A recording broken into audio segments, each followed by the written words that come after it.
हाँ, 8 ग्रेड कक्षा 8 गणित के परिशिष्ट का ये गणित की वैकल्पिक विधियां पाठ पर आ गए हैं और ये आखिरी पाठ है। इसमें लिखना है कि पहला प्रश्न है सूत्र एकाधिकेन पूर्वेण के प्रयोग से ज्ञात कीजिए 85 का वर्ग। तो इसमें सिंपल सा करना है, 85 का वर्ग बाएं तरफ लिख लेना है, फिर 85 गुणे 85 और इधर किनारे 5 में 5 का गुणा करना है। एकाधिकेन पूर्ण का मतलब होता है 8 से 1 बढ़ा के, अर्थात बाएं बाएं तरफ 8 गुणे 9 लिखना है और इधर दाहिनी तरफ का 5 गुणे 25 और इधर 8 नम 72। अब दोनों को एक साथ कर देना है, ये हो गया 85 का वर्ग कितना 72 25। अब दूसरा प्रश्न दिया हुआ है सूत्र यावत ऊनम तावत ऊनी कृत्य वर्गम च योजयेत का प्रयोग कर एक पंक्ति में हल कीजिए। तो ये जी एक ये सूत्र लगाया है। तो 13 का स्क्वायर को करने के लिए जो है इसमें 13 में पहले धन 3 कर लिया, एक तरफ 3 लगा के फिर इनका किनारे वाले का वर्ग कर दिया, दो बाएं तरफ को जोड़ दिया तो 3 का वर्ग हो गया 9, बाएं तरफ जोड़ा तो 16 है। अब एक साथ रख दिया तो 113 का वर्ग 13 का वर्ग बन गया 169। अब सूत्र एक न्यूनेन पूर्वेण के प्रयोग से 99 का वर्ग ज्ञात कीजिए। तो 99 का वर्ग ज्ञात करने के लिए देखो जी 99 गुणे 99, एक पूर्वावेण का मतलब होता है 99 से एक कम कर दीजिए दाहिने तरफ 99 मतलब 98, एक कम करके घटा दीजिए और बाएं तरफ 99 से एक कम कर लीजिए। तो देखिए 99 से 98 घटाया तो शून्य 1 बन गया, क्योंकि 2 अंक का है इसलिए शून्य भी लगाना पड़ा है। और 99 में से 1 घटाया तो 98, बस दोनों को चिपका दीजिए। तो ये हो गया 99 का वर्ग 98 शून्य 1।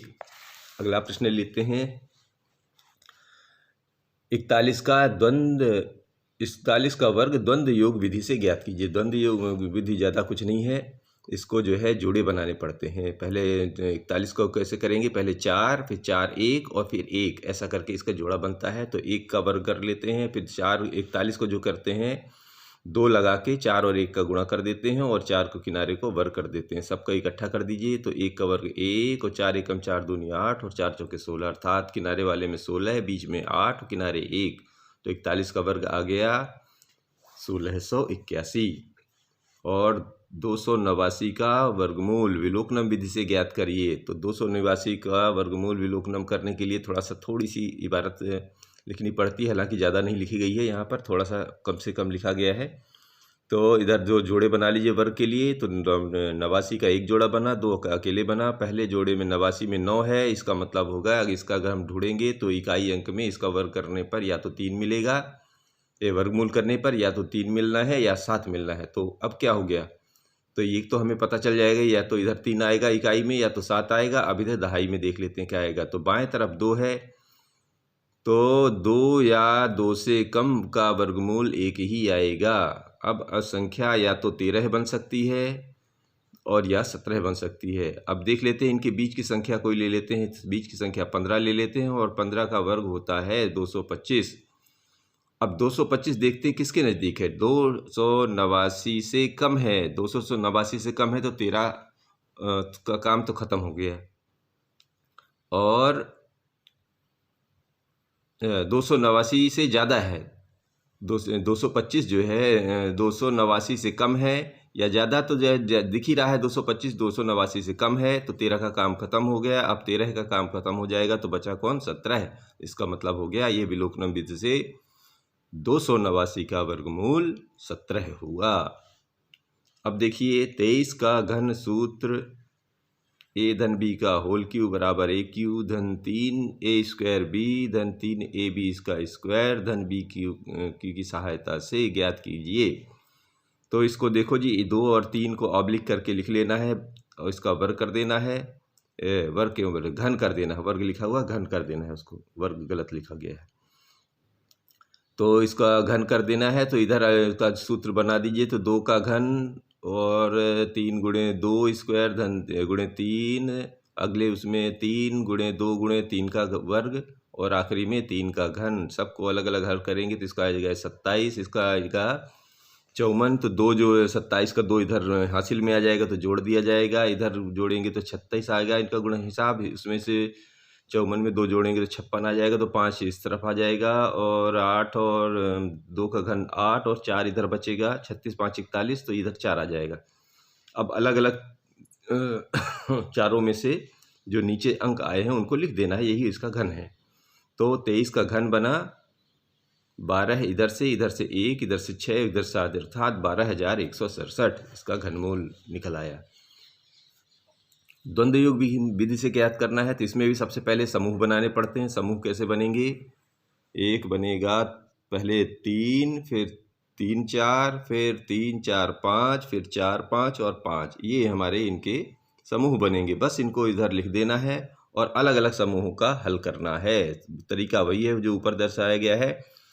तो 3 का वर्ग, फिर 2 लगा के 3 में 4 का गुणा, फिर 2 लगा के 3 में 5 का गुणा और 4 का स्क्वायर। तो अगले में है 3 में 2 लगा के 4 में 5 का गुणा और आखिरी में है 5 का वर्ग। देखिए 5 का वर्ग हो जाएगा 25, तो इससे 5 बनेगा नीचे, 2 इधर बगल वाले में शिफ्ट हो जाएगा। इसका हिसाब 40 बनता है, 2 पहले सीधा आ गया, 42 बना तो नीचे 2 लिख देंगे। अब इधर बना 4 तो इधर शिफ्ट हो जाएगा, इसको हल करेंगे इधर वाले को तो 46, और इधर 4 पहले से आ गया तो 46 4 50, 0 नीचे आ जाएगा। अब ये जो 50 का 5 बगल वाले में शिफ्ट हो गया, इसका हिसाब किताब 24 बनता है, 5 इधर आ गया तो ये बन गया 29 में कन्वर्ट हो गया। और आखिरी में 3 का वर्ग 9 होता है और 2 इधर से आके इधर चला गया। अब देखिए 9 से 2 11 बन गया। अब देखिए क्या क्या आ गया, पहले वाले में से 11 है, बीच दूसरे से 9, तीसरे से 0, चौथे से 2 और आखिरी से 5। इस तरह हम लिख देते हैं 11 90 25 इसका वर्ग निकल आया द्वंद्व योग विधि से। अब आगे चलिए, विलोकनम विधि से 2197 का घनमूल निकालिए। विलोकनम विधि घनमूल मतलब 3 का जोड़ा, उसमें वर्गमूल में 2 का जोड़ा बनाते हैं, इसमें 3 का जोड़ा बनाते हैं। तो 197 का एक जोड़ा बना और एक जोड़ा बना 2 का। तो पहले जोड़े में इकाई अंक में 7 है, तो 7 के जो घनमूल निकाले जाते हैं, तो जिसके इस इकाई अंक पर 7 होगा तो उन तीनों का इकाई जो घनमूल बनेगा वो 3 बनेगा। और बाएं में चूँकि 2 जो है उससे कम, सबसे कम छोटा घनमूल तो 1 ही होता है, तो इसका किनारे 1 बन जाएगा, तो इसका सीधा सीधा घनमूल निकल आएगा कि 2 1 9 7 का घनमूल निकालेंगे तो इकाई में 3 और दहाई में 1 अर्थात 13 बना। अगला प्रश्न लेते हैं कि ये जो है संख्या दी हुई है हमारे यहाँ, एक व्यंजक दिया हुआ है 3x स्क्वायर धन 5x धन 3 का x स्क्वायर धन 3x धन 1 से गुणा ऊर्ध्व तिर्यक विधि द्वारा। तो ऊर्ध्व तिर्यक में दोनों का अगल बगल लिख लिया और ऊर्ध्व तिर्यक का हिसाब किया तो कुछ इस तरह बना कि 3x की घात 4 धन ब्रैकेट में लगा लीजिए, 2 का पहले बना लीजिए तो 9x का घात 3 धन 15x की घात 3 बना। फिर अगला बढ़े गए तो धन 3x स्क्वायर धन 3x स्क्वायर इससे निकल आएगा। फिर आखिरी में बनेगा 5x धन 3x बनेंगे और बच जाएगा आखिरी में 3 एकम 3 ऊपर नीचे का गुणा से। अब इन सबको हल करने के बाद निकल आया 3x की घात 4 24x की घात 3 धन 6x स्क्वायर धन 14x धन 3 और आखिरी है 996 का घन दिया हुआ है। इसको निखिलम सूत्र से हल करना है। तो निखिलम सूत्र होता है, ये नीचे लिखा हुआ है कि संख्या की घात 3 का मतलब होता है पहले संख्या लिखी जाएगी, फिर 2 लगा के विचलन लिखा जाएगा, फिर 3 लगा के विचलन का स्क्वायर और फिर विचलन की घात 3 आखिरी में। तो ये ऊपर लिख दिया गया है 996 का संख्या है 996 धन 2 लगा के विचलन है 1000 से, चूँकि कितना 996 कम है 4 कम है, तो 4 माने कम माने ऋण 4। तो पहले में ऋण 4 का गुणा, दूसरे में 3 लगा के 4 ऋण 4 का वर्ग, तीसरे उसमें आखिरी वाले में ऋण 4 लगा के घन। और हल करने के बाद पहले में से 988 और बीच वाले में से 48 आता है। तो 3 अंकों के ट्रिक बनाने हैं, तो ये बनेगा 0 लगा के 48। आखिरी में 4 की घात 64 होती है, चूँकि ऋण की है इसलिए चूँकि 2 अंक में आया तो 3 अंक बनाना है, तो 0 लगा के 64 ये हमारा बन गया ऋण के साथ आखिरी।